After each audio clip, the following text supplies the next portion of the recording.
पतीला मी टाईम का लागतो हे पत्नीने समजून घ्यायला हवं. मी टाईम म्हणजे पळ काढणं नाही, तर स्वतःला सावरणं.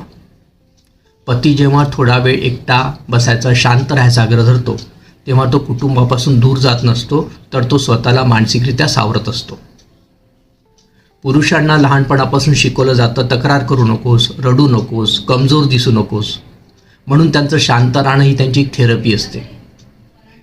पुरुष तणाव आतून हाताळतात आणि स्त्रिया मन मोकळं केल्यानंतर हलकं होतात. पुरुष एकटे बसून जेव्हा विचारत असतात, त्या शांत वेळेत तो घराची जबाबदारी मोजत असतो, उद्याची चिंता करत असतो, पैशाचे गणित लावत असतो, कुटुंब सुरक्षित कसं राहील याचा विचार करत असतो. हा वेळ न मिळाल्यास तणाव कमी होत नाही, तर तो साठत जातो. तो शांत आहे म्हणजे तो बेफिकीर आहे असं नाही. खरं तर त्याचं शांत राहणं चिंतेनं भरलेलं असतं. त्याचं दूर राहणं जबाबदारीने भरलेलं असतं.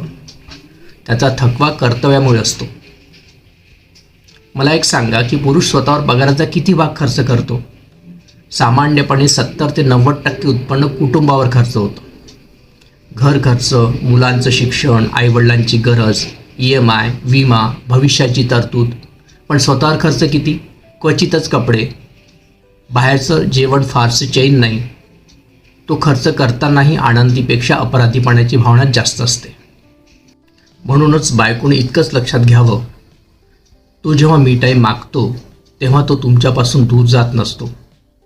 तो स्वतःला सावरून पुन्हा तुमच्यासाठी उभं राहण्याची तयारी करत असतो. तो बोलत नाही म्हणून त्याला काही वाटत नाही असं नाही. तो रडत नाही म्हणून त्याचं ओझं हलकं आहे असंही नाही. तो शांत असतो कारण घर हादरू नये म्हणून. तो स्वतः आतून कोसळत असतो. त्या शांततेत फक्त एक विश्वासू हात खांद्यावर ठेवा आणि एक वाक्य पुरेसं असतं, थोडा वेळ घे, मी आहे. कधी कधी पुरुषांना सल्ल्याची गरज नाही, तर समजून घेण्याची गरज असते. आणि जेव्हा पत्नी हे समजून घेते, तेव्हा पतीचं मी टाईम नात्यात दुरावा नाही, तर नातं अधिक घट्ट करणारा पूल बनतो.